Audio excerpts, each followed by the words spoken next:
You want a war? You're gonna get one. Now get the guns, the drugs, to my generation, I'll take the fall. The stakes, across the nation, and it's a sex, the gods, the fakes, the fraud, they're messing with me. Come on, come on, come on, let's get it out. Move to the music, play that fucking music. Live through my music, yeah.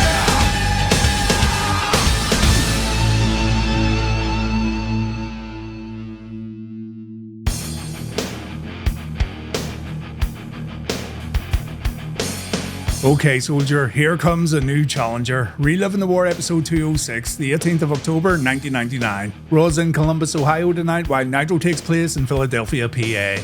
Tonight we begin the Vince Russo era of WCW, and you're going to have to bear with me as I get used to this new format. Matches are going to be a lot shorter, while promos and cutaways are going to get ramped up. So we really are dealing with a completely different beast tonight on Nitro. We're throwing all preconceptions out the window. We're going into this with an open mind. WCW's been brutal in '99, so a creative change actually sounds good right about now. On the WWF side, we just wrapped up No Mercy, and Triple H is still our WWF champion. The Rock pretty much cost Steve Austin the championship, so it's going to be interesting seeing where things go in regards to the main event picture. This week's jam-up guy is once again Daniel Chang. Daniel took his son to meet Mr. Monday Night Rob Van Dam, and our little friend wore his Super Chinlocks 2 shirt. RVD's looking high as a kite right here, and we wouldn't have it any other way. Thanks Daniel Jr., and I hope you guys enjoyed this week's episode of Reliving the War.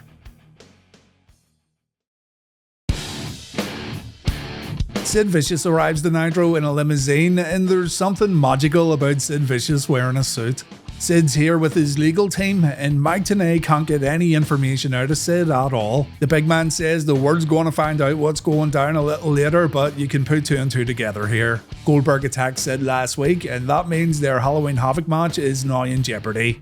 Larry Sabisco's a backstage interviewer now, it seems, and he gets confirmation from Goldberg that no matter what happens tonight, Sid's still going to get speared and jackhammered this week on pay-per-view.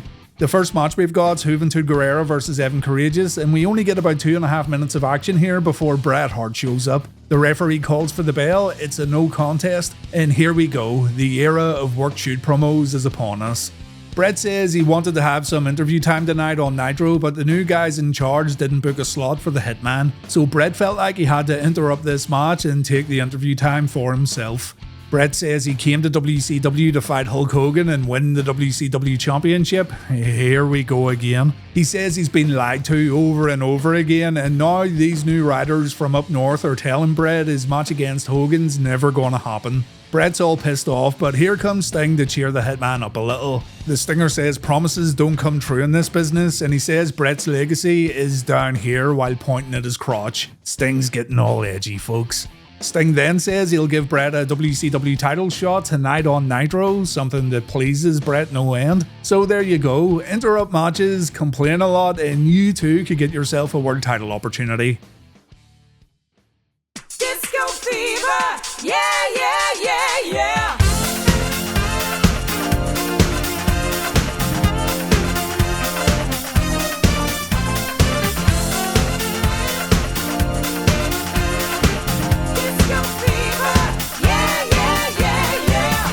Disco Inferno then defeated Vampiro in under a minute. I'm not joking. The victory was clean as a whistle, and it made Vampiro look absolutely terrible. Russo was determined to push young talent in WCW, which isn't a bad thing at all. Actually, I think it's a good thing. But that excuse can't be made here because it's not like Vampiro came to the ring using a walking stick.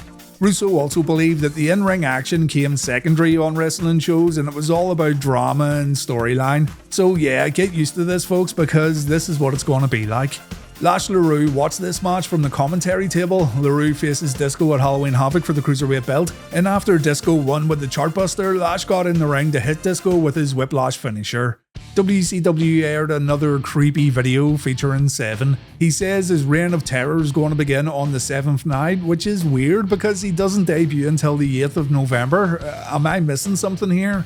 Mike Tenay wants to know how Madusa feels about competing in the first ever New York evening gown match on WCW programming, and Madusa says she doesn't want to do it. She says she's a champion who didn't get to where she was by taking shortcuts, and she says she's done. There's no way she's going to compete in this kind of match. Mona, on the other hand, sees it as a great opportunity.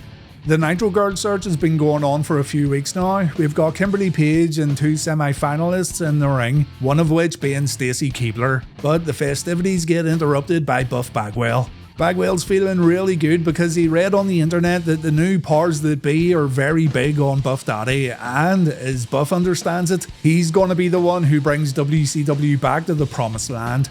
He says it's all about the stroke, something Bagwell believes he now has. And you know, all this stuff doesn't age well because it's not like a casual viewer who wants to go back and watch Nitro again can simply look up a website and see exactly what was written about Buff Bagwell by Russo and Ed Ferrara. You can dig around and find it with a bit of research, but who's going to be inclined to look up a 1999 Vince Russo article all about Buff Bagwell? Conan and Rey Mysterio defeated Harlem Heat for the Tag Team Championships next. The Filthy Animals attacked Booker on the outside, and the referee didn't see Conan helping Mysterio, and Stevie Ray got pinned. The First Family were due a title shot against Harlem Heat at this week's pay-per-view, and Jimmy Hart makes it clear backstage that Hugh Morrus and Complete Tid still want their opportunity at Halloween Havoc. Russo was very big on the Filthy Animals, by the way, and this is a group of guys he wanted to push. Again, I don't think this is a bad thing, but it's all happening so fast. Kimberly Page invited David Flair to her hotel room, and I think we all need to know what David's secret is. This dude's an absolute stallion and the babes just can't get enough. Kim gives David the key to her hotel room, and all David has to do is show up. And if I were David, I'd be running to the Marriott right now at high speed. Meng then defeated Hugh Morrus with the Tongan Death Grip as the Outsiders took their ringside seats for the 3rd week in a row. The boys will be getting a bit more involved tonight. It looks like Kevin Nash is drinking NyQuil, which is really random. Maybe it's a callback to when Steve Austin called Nitro WCW Monday NyQuil on ECW, but that's probably too much of a deep cut. Whatever the case, Nash is getting messed up tonight, and yeah, I don't know what to say. Sid then came to the ring with his lawyers to confirm the Goldberg match at Halloween Havoc isn't going to happen. Sid rips up the contract and he says Goldberg will never know if he could overcome the master and ruler of the world. Goldberg runs down, he spears one of the attorneys into next week. Sid takes this opportunity to give Goldberg a big boot, and Billy Boy gets planted with a powerbomb. Sid shoves the contract into Goldberg's mouth, and the big man confirms the Halloween Havoc match is actually still going to happen. Sid then leaves the ring, and when Goldberg comes around, he has a run-in with the Outsiders. Scott throws his toothpick at Bill, and a fight breaks out, leading to security running down to break things up. The Outsiders get told to leave the arena, and we see Nash and Hall getting walked out by security. Our number 1 ends with Sting attacking Bret backstage. The Hitman said he'd give Hogan a title shot at Halloween Havoc if he won the belt tonight, but Sting ended up jumping Bret and the two brawl before we cut to commercial break.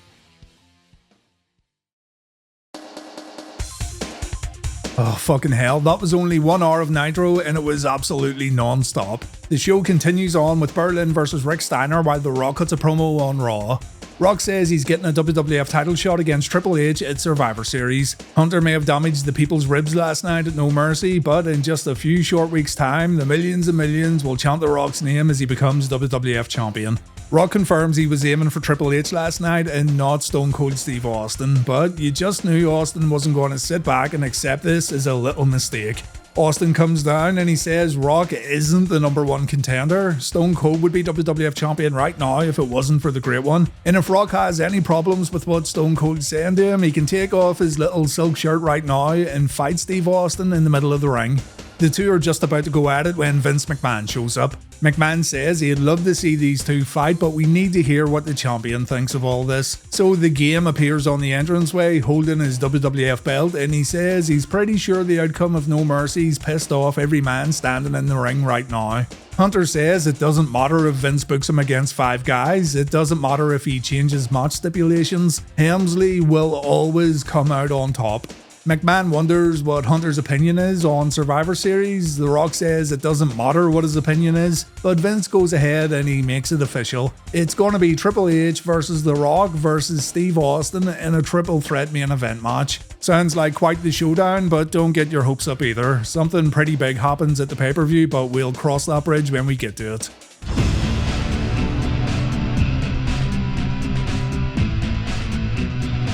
Oh, big bratwurst.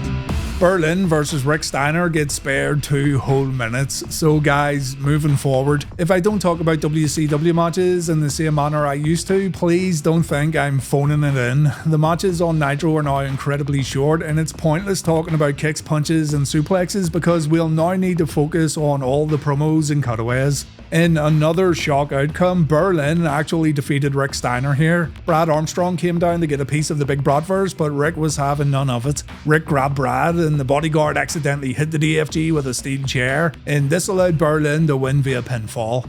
Steiner attacks Brad after the match. Berlyn celebrates his victory. Definitely a surprising outcome here, but I'll take it. Give Alex all the wins.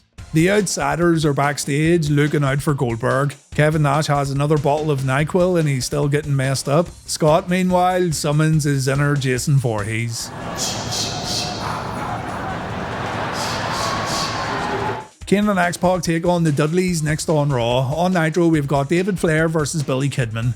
Kimberly Page arrives at her hotel room and Russo wastes absolutely no time at all giving fans what they've wanted for a very long time. I know there's a few Kimberly Page pervos in the comment section, so there you go boys, have at it.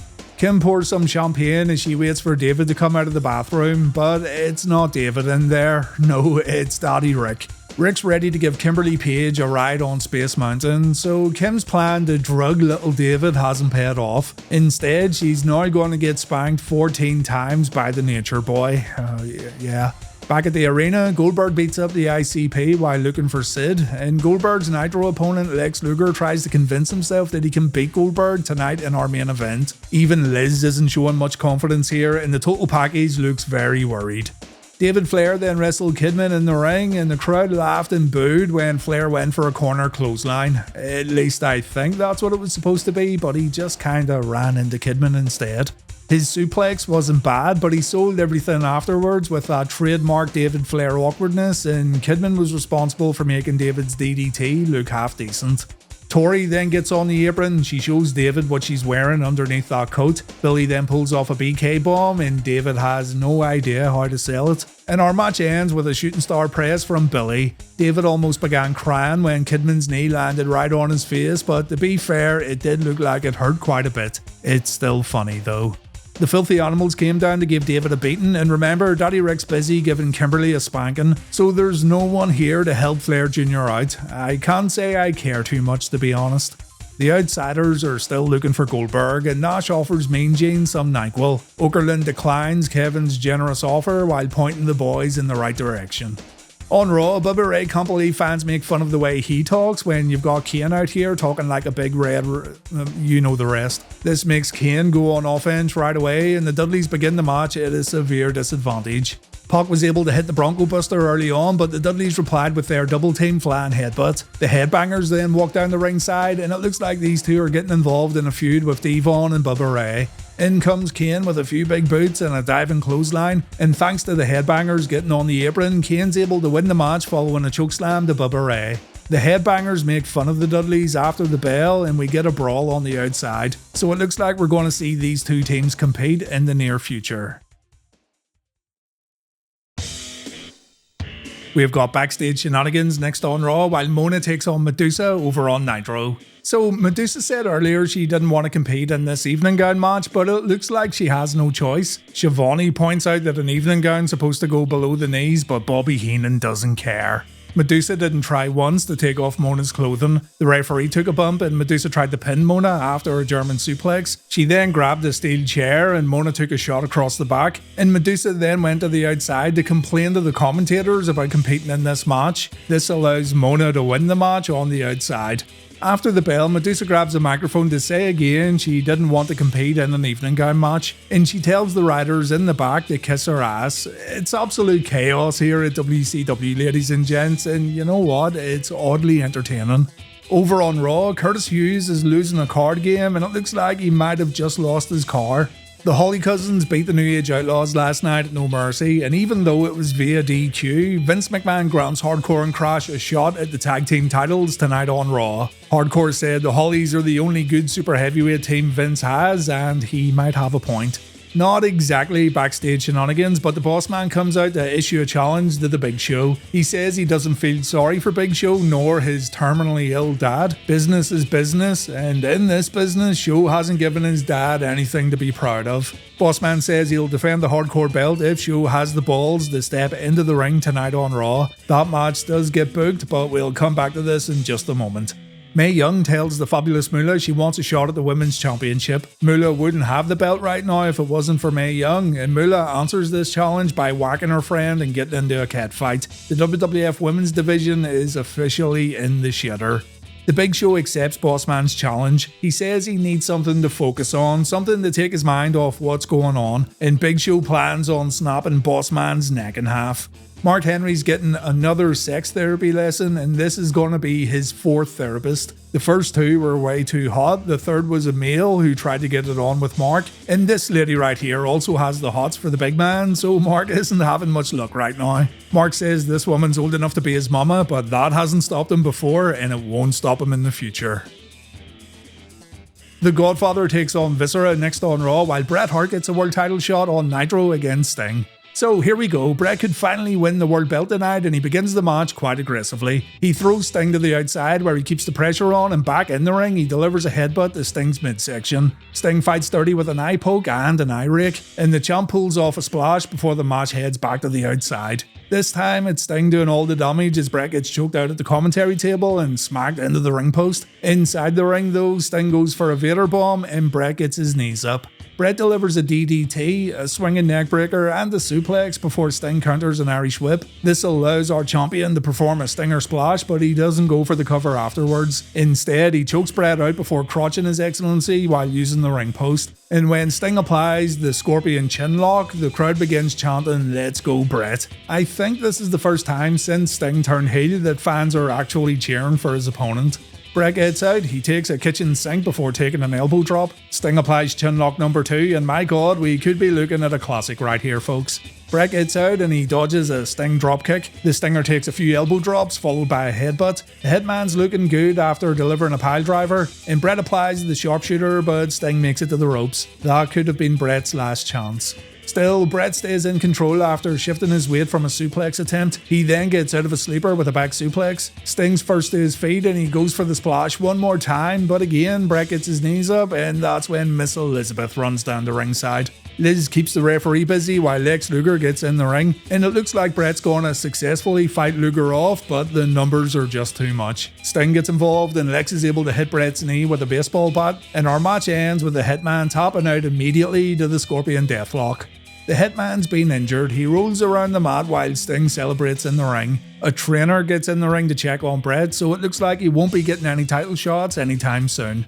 Lex's attack right here leads to a Luger vs Bret match at Halloween Havoc this week, and get prepared for that one because it's absolutely terrible. By the way, the Halloween Havoc video has been completed, and if you want to see it right after this episode of Reliving the War, head over to my Patreon page. It's quite the show, I'll leave it at that.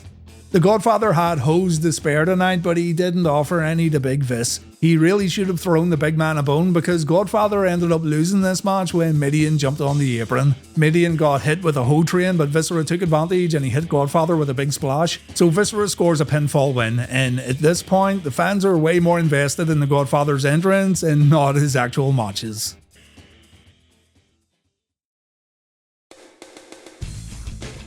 Mick Foley informs Rocky that they have a tag team title match tonight, but Rock's only concerned about the WWF title. Mick says that's all well and good, but the fans want to see the Rock and Sock connection tonight on Raw. In Luke, Mick's even got a present for Rocky, a signed copy of his new book, seeing as he was unable to give it to Rocky last night at No Mercy. Mankind also has a special bookmark for his tag team partner, it's Mr. Rocco, and Rock says he doesn't want to touch that thing, so it now belongs to Mick Foley. Mick says Rock's a guy who just keeps giving. Next, we've got a Chyna promo on Raw, plus Test versus the British Bulldog. On Nitro, Buff Bagwell takes on La Parka. Right, this is quite an infamous match we've got here on Nitro that adds to the sheer chaos we've already witnessed tonight on TNT.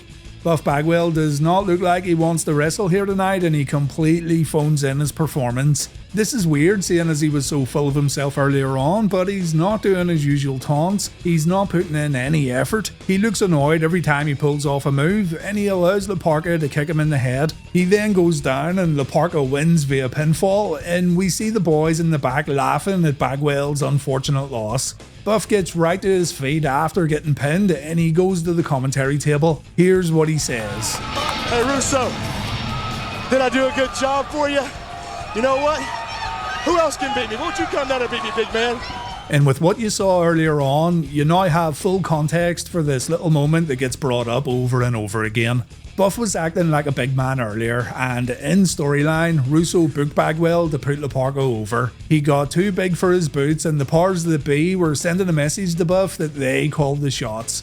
It absolutely kills the very fundamentals of pro wrestling, and many people didn't like the curtain being pulled back so much. And look, I don't care about guys breaking character and all that stuff, but even I'll admit that this just devalues pro wrestling as a whole. If you're going to write something like this that completely shatters the illusion, then what's the point in other guys coming out to wrestle? Why did Bret Hart just get his knee smashed by Luger's baseball bat if it's all unapologetically fake and scripted?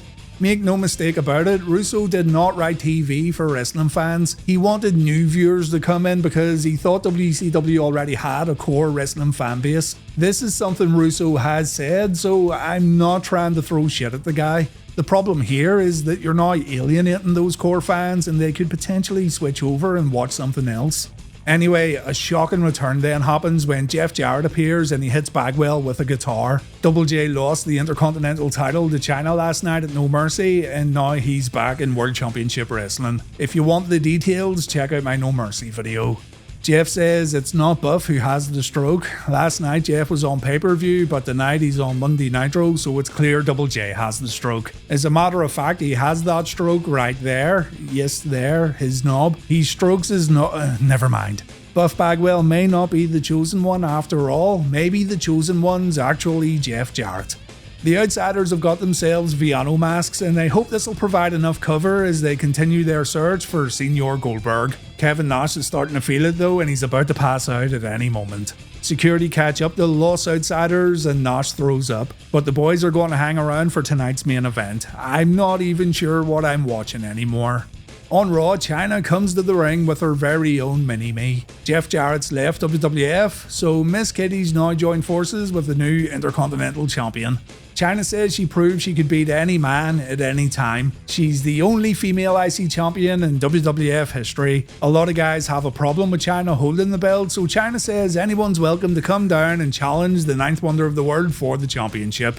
Chris Jericho appears and he says he's never been ashamed to be part of the wrestling business until now. He says Chyna holding the IC belt is an embarrassment and something that makes Y2J sick. Ricky Steamboat, Randy Savage, Rick Rude and the Mountie held that belt. This girl isn't championship material, and Chyna being champion's an idea even more ridiculously enhanced than what Chyna's breasts are. My.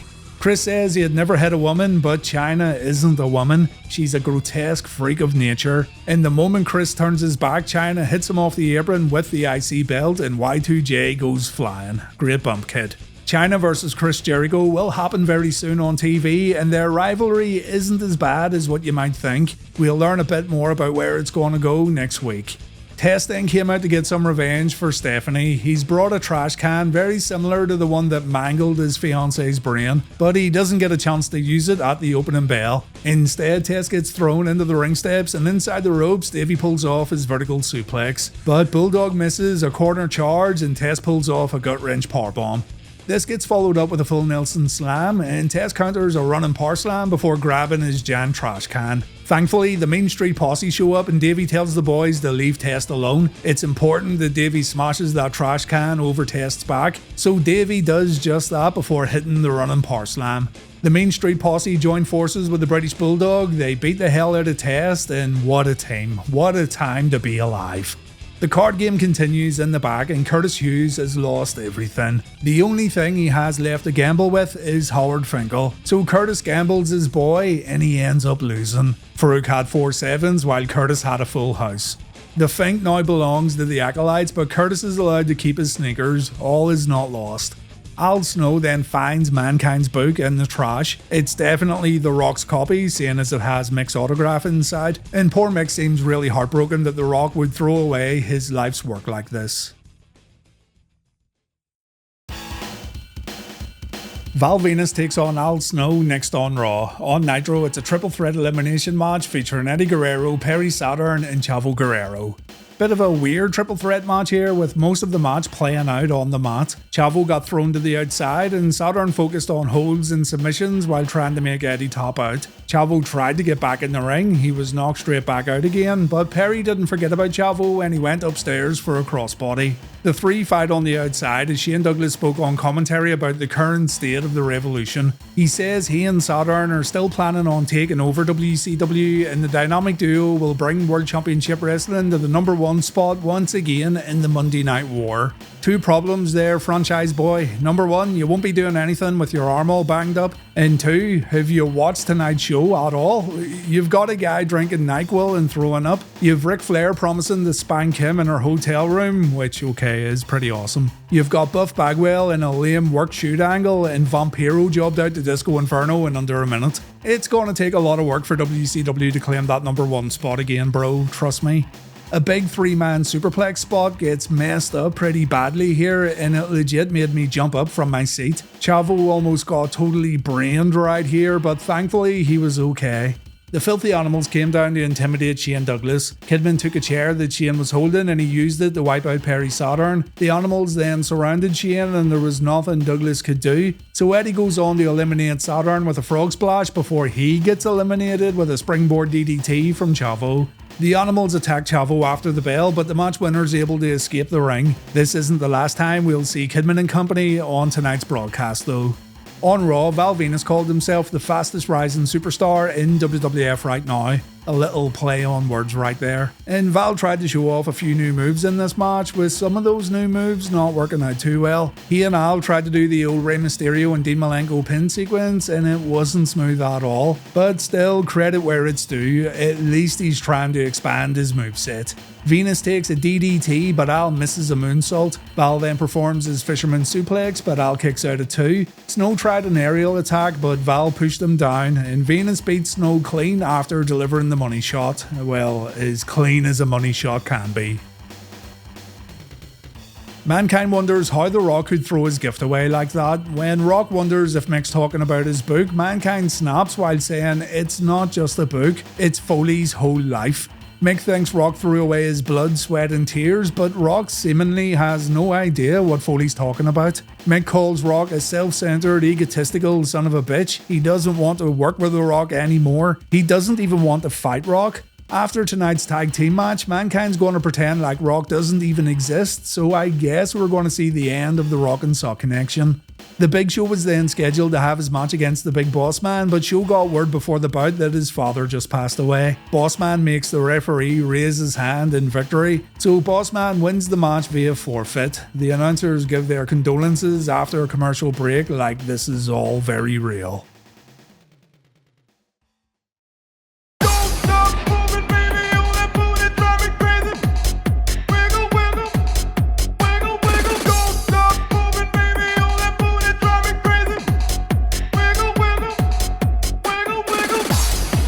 The New Age Outlaws take on the Acolytes next on Raw, while over on Nitro, it's Norman Smiley versus Horace Hogan. This is a hardcore match on Nitro, and it looks like Norman's in no rush to get in the ring. Horace attacks at the entranceway, and poor Norman looks terrified when Horace hits him with a trash can. Norman's not a fighter, he's a wiggle... no, forget it. Inside the ring, Norman takes a drop toe hold onto a trash can, and we hear the first scream from Mr. Smiley. Trash can! Is Norman crying? The screaming continues on the outside when Horace uses a steel chair. However, Norman does manage to throw his opponent into the ring steps. Norman stands on those steps and he's just about to wiggle, but that bastard Horace delivers a low blow before the match gets back in the ring. Smiley takes a chair shot across the back, he then gets set up for a superplex. Norman screams again and he's getting a reaction every time he does it. Though there is a section of the crowd chanting boring. I mean, what else do these fans want? Morrus brings a table into the ring, but it's Hogan Jr. who goes through it, and Norman Smiley makes sure his opponent isn't moving before winning via pinfall. He seems surprised and excited to beat Horace, but come on mate, you've beaten bigger titans than this guy. We get a celebratory wiggle just before Nitro continues on, so all's right with the world once again. It's gonna be okay. On Raw, the Acolytes bring Hard Finkel out to ringside because the Fink now belongs to Bradshaw and Farouk. And quite early in this match, the top rope breaks when Billy Gunn gets Irish whipped. Rather than panic about the whole thing, the teams end up using this to their advantage, and they do this so well that I actually wondered if the rope break was written into the script. Now, Farouk still tries to whip Billy into the ropes, and Mr. Ass takes extra precautions when near the ropes. I mean, you can't blame him either. But as the match continues on, the top rope begins loosening up more and more, and it gets to the point where the match quality kinda gets affected. Farouk ends up getting Irish whipped into the corner, and he pulls the top turnbuckle right off. So I think this spot right here was always supposed to happen, but when the ring crew set up the spot, they accidentally loosened the top rope up too much. That's my theory anyway, but I could be wrong. Billy Gunn's been busted open and the Acolytes make sure to take advantage. Farouk smacks Billy with that loose turnbuckle pad before Bradshaw tags in. Billy counters a powerbomb so he can tag in Road Dogg. So yes, a little deviation here from a usual New Age Outlaws match. Howard Finkel puts a chair in the ring, but it's Billy Gunn who ends up using it. This allows Road Dogg to pick up a pinfall victory, and the Acolytes take it out on poor Finkel. Howard gets shoved around in the ring. He gets a wedgie from Bradshaw. Not a great night for the Fink nor the Acolytes. The bullying continues in the showers when the Acolytes ask Fink if he's ever saw Deliverance. So yeah, if you don't get that reference, then consider yourself lucky. The Hardy Boys cut a promo over on Raw while Ric Flair wants to fight his son's attackers on Nitro. David told Rick what happened earlier on while Daddy Rick was away giving Kimberly Page a good old saying to. So Flair marches down to the ring and he tells Kidman to come down for a fight. This reeks of I'll tell my daddy on you, but sure, young David will always be protected like the precious little flower he is. Rick says David will make it on his own, he doesn't need help. Makes you wonder why Rick's out here right now, but anyway, Rick takes his shoes off for some reason before the filthy animals run down, and Rick gets his ass kicked. The crowd boos as Flair gets demolished, and young David doesn't provide much help either. Flair takes a Bronco Buster before getting mugged. Kidman takes Flair's coat, Conan takes Flair's money, Eddie takes his ring, Mysterio grabs the Nature Boy's Rolex, and Eddie goes back to take Flair's socks. My god. Lex Luger then finds Miss Elizabeth backstage and she's been knocked out cold. There's a guitar sitting beside her too, so this was possibly the work of the Honky Tonk Man. I'm sure we'll find out at Halloween Havoc.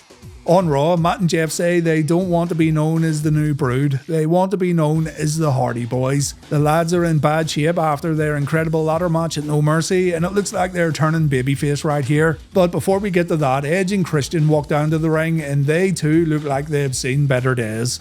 Christian says they aren't here for a fight. Ed says the best of 5 series could have went either way, and last night the fans at No Mercy gave these two teams a standing ovation. At that very moment, the fans in Ohio State University get on their feet to give the guys another standing ovation, and you love to see it. The ultimate show of respect from a paying audience. Ed says both teams work their asses off, he and Christian are out here to show their respect, and the two teams shake hands before Gangrel and Terry make an appearance. Gangrel says he deserves some respect too because he knocked it into Terry last night after the pay-per-view. So all 4 men beat the crap out of everyone's favourite vampire while Terry watched on with a smile on her face. Terry leaves with the Hardy Boys, so I guess Gangrel doesn't have a brood anymore. GTV then catches Bossman talking to a cop, the same cop who broke the bad news to Big Show earlier on. Turns out this guy's nothing more than a paid actor and the Bossman set the whole thing up. And I don't know guys, the Bossman may be the biggest, dirtiest heel of 1999. This man's done some terrible things recently.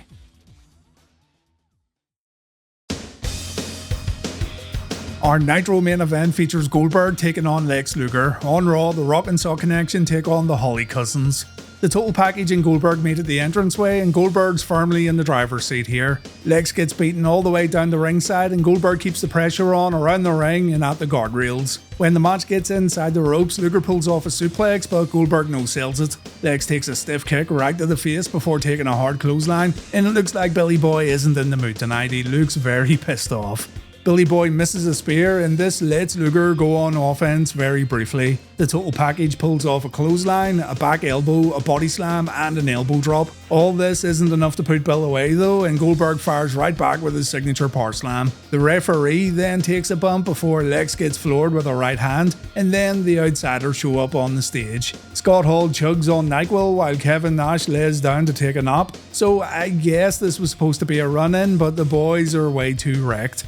Sting runs down to attack Goldberg with his baseball bat instead, so Bret Hart comes down to even the odds. Sting almost gets his head taken off, but he ducks when Bret swings the bat. But inside the ring, Bret is able to lock in the sharpshooter. Luger breaks the hold and Bret almost gets put on a torture rack, but Goldberg saves the hitman by spearing Lex. Our show ends with a jackhammer and a pinfall win for Bill Goldberg, and we see harmony in the ring between Bret Hart and Billy Boy. A rare sight indeed, and something that Bret Hart can cherish forever. On Raw, Mick Foley looks very upset as he makes his way down to the ring. As a matter of fact, he sits on the ring steps throughout this entire match and he doesn't help Rock at all. Rock's at a serious disadvantage with his bad ribs and no tag team partner, and this one might be over before it begins. The New Age Outlaws watch on backstage as Billy Gunn gets stitched up. Rock manages to power slam Hardcore Holly, but in no time at all, Bastard Bob fires back with a sidewalk slam. Crash then sinks his boot in the Rock's injured ribs, yet Mick Foley doesn't care. He watches what's going on in the ring, but he just doesn't care. The crowd chant Foley's name as the Holly cousins beat Rock up in the corner. Hardcore pulls off a vertical suplex. He then goes to the outside to ask Mick what's wrong while also calling him worthless, and poor Mick just doesn't react. It is an easy night for Mick though, so at least he's getting paid to do nothing. If anyone deserves that kind of break, it is Mick Foley. The Rock's able to hit a rock bottom when Hardcore jumps off the top rope, but then Triple H runs down and he hits Rock with a pedigree. Mick sees it all happen, but he still won't move, so Triple H hits his finisher and the Hollies win the WWF Tag Team Championships. Mick walks away from the ring, Triple H laughs at the entranceway, but the glass shatters and Steve Austin shows up. Triple H gets his ass kicked all the way down to the ring, and Rock's able to deliver a rock bottom to Triple H before setting up a people's elbow. Just before Rock can deliver the move, Austin gets in the ring to flip Rock off. Triple H then takes a Stone Cold Stunner, and Raw fades out with Rock and Austin staring at each other. This looks like the money feud right here, but Triple H's time is far from over.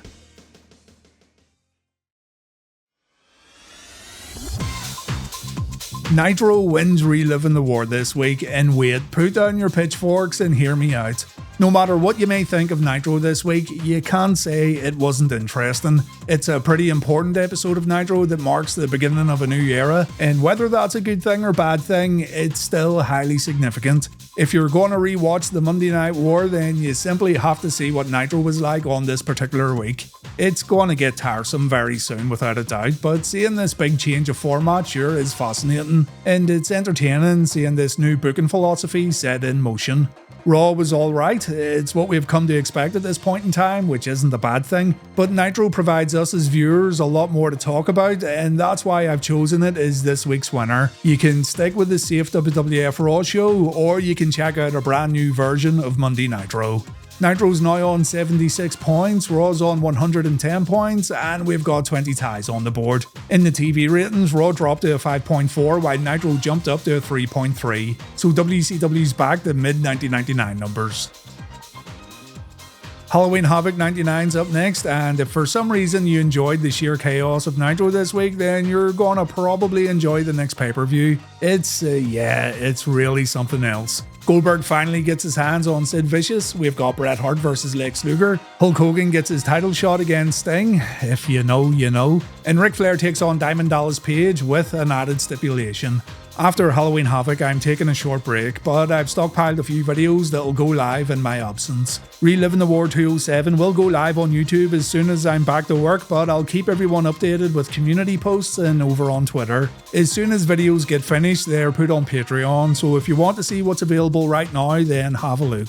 Thanks very much for watching, guys. I'll see you all for Halloween Havoc, and please take care.